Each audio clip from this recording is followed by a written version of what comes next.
Tuesday passed. We do these Well, podcasts on a Thursday. yeah. Everybody knows. Mm. So the day before yesterday, Ukraine launched a kamikaze drone attack on Moscow, Yeah. the Bryansk region, Belgorod, Yes. the the Kaluga region, and Kursk. Uh, that oil field that was hit around about 5 days ago is still burning away. That's in Polystarsk, the region in Russia called Polystarsk. Yeah. The drones, of course, were made by the West and supplied by Western countries. Mm. So the question must be asked, if Ukraine is allowed to attack Moscow, surely Russia can attack Kiev. Mm. Russia has contained itself in the eastern flanks of the Yeah. country. The objective. Yeah. I know that, and has, to all intents and purposes, left the West.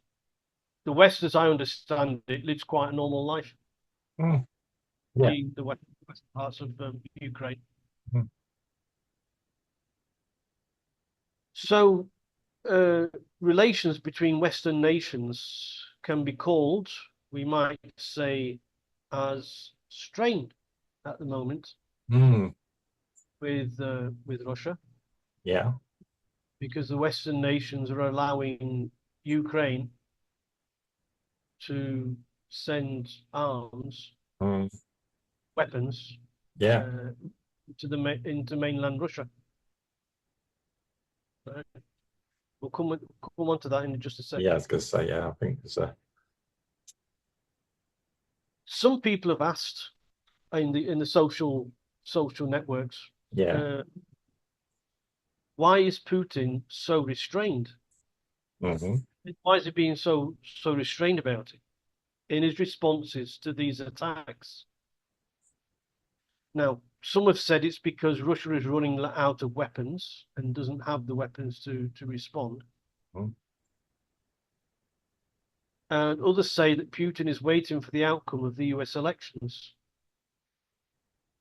Mm. If Harris gets elected, if I was Mm. an American hiding under the bed, Mm. because he knows that it's going to be the same old, Yeah. and he's going to have to do something. You know, if it was Trump, the Mm. two of them, they have a sort of an understanding, Mm. and he knows that Trump will halt that war in an Yeah. instant Well, yeah. on a sixpence. He'll stop it. Mm. Mm. So I think that's probably why he's restraining himself to to being to rock the boat too much Yes. with other Western nations, Yeah. so as not to trigger NATO. Mm. Yes. So one politician from Italy can see the writing on the wall. Mm. Uh, Ukraine's back, as he said, could trigger World War III. Mm. And this was Matteo Salvini. He's the deputy prime minister, sorry, Mm. of Italy. Of Italy. Yeah.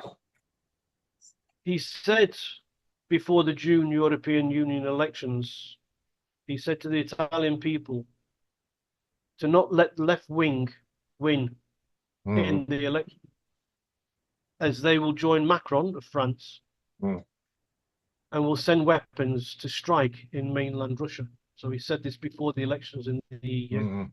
Yeah. He said sending weapons. He's in favour of sending weapons to Ukraine Mm. to be used internally Yeah. in Ukraine as a Yeah. defensive move, Yes. right? But sending weapons to be used in Russia, in the Mm. mainland Russia, is an offensive move Mm. and would be extremely dangerous. Mm. Yeah. And that's what the Western nations are now doing. Mm. They are they tried to break over the border the other day, and took some Russians by surprise, I suppose, if you like. Well, yeah, well, that's what happens in wars. Yeah. But more or less, Russia has beat them all back. Have beaten them all back, and the Ukrainians lost 1,500 men and numerous tanks, German tanks, American tanks, and armored vehicles, etc., etc. So there you have it. This is the latest, although not very obvious, change in this Ukraine Russia conflict. However, it could be quite a substantial change in this Ukraine Russia conflict. Yeah. Because if the West start to supply Ukraine with weapons clearly will be used to attack in mainland Russia. Yeah. I mean, Germany knows even after this conflict that they're not going to get any gas from Russia. Yeah. That's it. Yeah, that's it. Yeah. They know they've had it, you know. Yeah. Russia is not going to be talking to them on very nice terms after this conflict. Well, As quite a lot of the EU, you know, they've got to kiss a lot of arse to get back to where it was. Let's put it that way. Yeah. Okay, over to you on that one.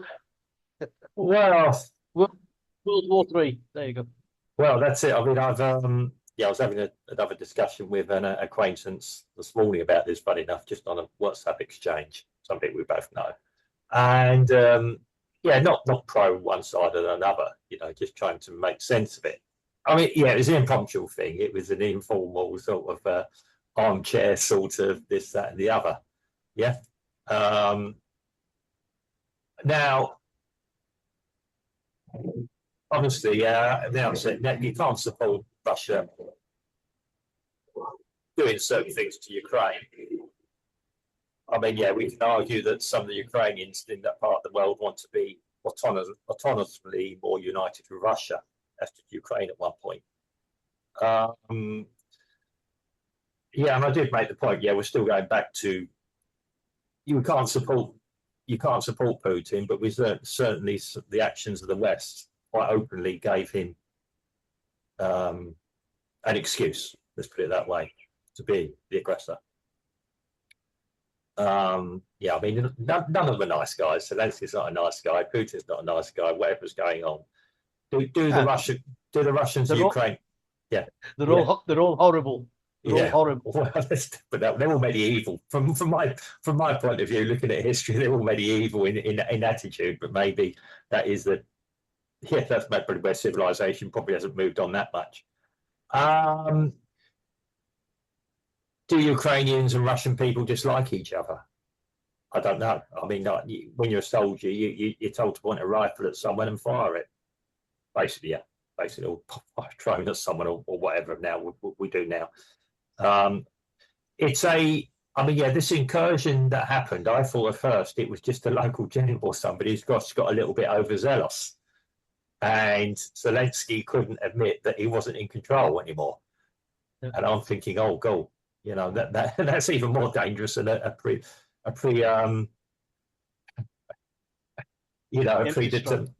strike. I mean, there's different things. Oh, isn't it wonderful? Ukraine have gone into Russia. You know, they're striking back. No, not that I agree with Russians to what they're doing in Ukraine. People are saying, okay, are Russia running out of weapons? I don't know. One minute we've been told we don't know what happens in Russia. The next, everybody seems to be an expert in what their tactics are and what they haven't got. You can't have it both ways, guys. Either you know or you don't know. Putin is the ultimate cold warrior, the way he thinks, and Putin is very much in charge of what happens.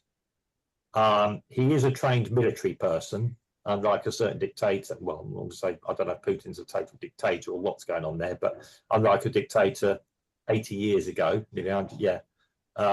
who was just a low life colonel, wherever he was. but a not colonel. He was a whatever, lieutenant. Sorry, lieutenant. So the strategy being played out. I do think Putin is being restrained. I'm not a Putin supporter. He's seeing what happens. Has Ukraine got the ability to? It's one thing to actually have an objective and go there, as the thing says. Armchair generals talk about strength and successes. Real generals on the ground talk about logistics. You can go into any country you want. If you can't supply from behind, you've got a problem. I mean, yeah, will Russia? Okay, they're going to do some speculation. I'm not a general. I've never had real military experience. Russia could circle behind them, let these guys go in, circle behind them, and then give them hell to teach them a lesson. And you know, it's been hell. It's like the Russians did to the Americans did to the Russian. Well, the Russian. Basically, there's a little Ukrainian city called New York. Yeah. And that's exactly what Russia did. They circled around New York. They circled around and took them from all sides. Yeah. Now that's what the Russians have always done eventually. I think this idea of Ukraine sent I think there were 45 drones that Ukraine sent. Yeah. Which to me, if you divide them between all these different regions, it's they're not all that many drones. No. For each place. Yeah. And according to TASS, the all of the drones were shot out the sky.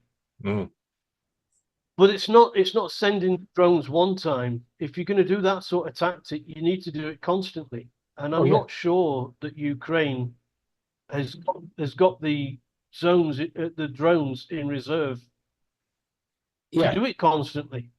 Yeah, I mean, they're terror weapons or whatever they're doing. I mean, if they do start targeting the civilian population in Russia, that will be very interesting which way that will go.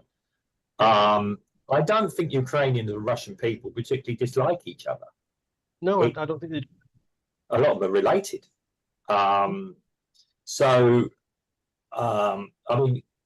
the complexities of war. We're getting all sorts of, like I said, conflicting reports back. Like you've just said, the Russians drove them back. Other people are saying no, the Ukrainians are still going. I've seen pictures on the ground of Ukrainian vehicles all over the shop on their sides, etc.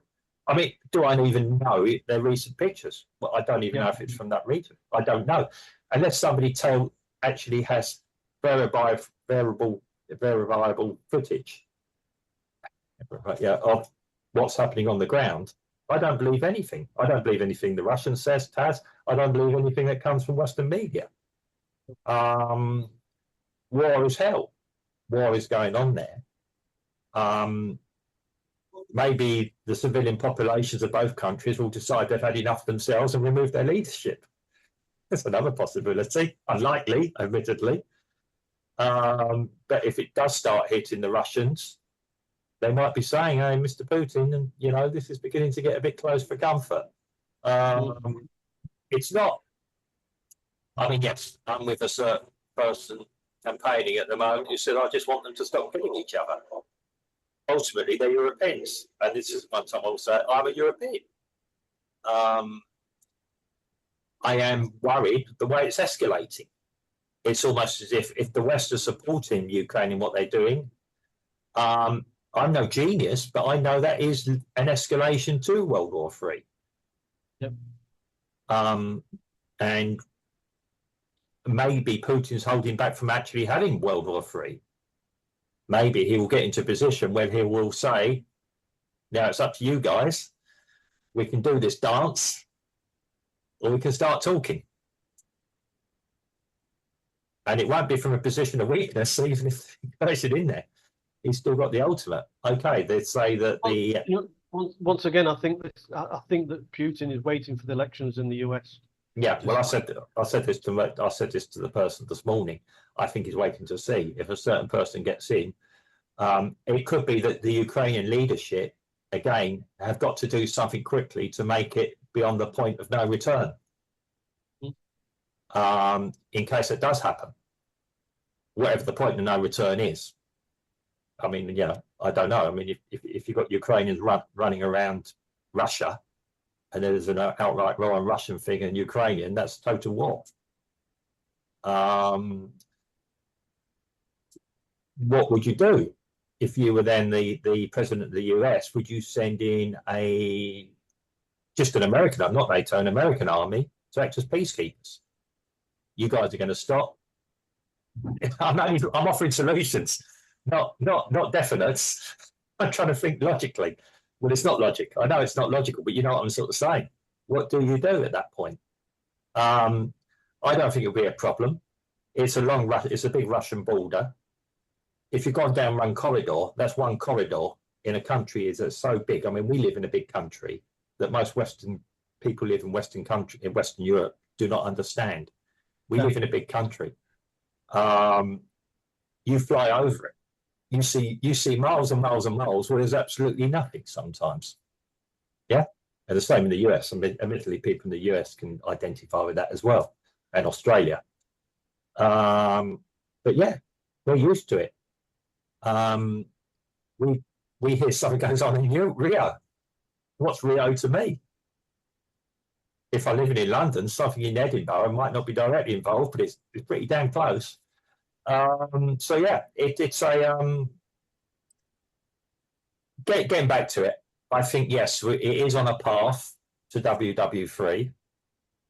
Somebody's got to do something to prevent it, or I might have to accept that is the fate that our leaders have decided we're going down.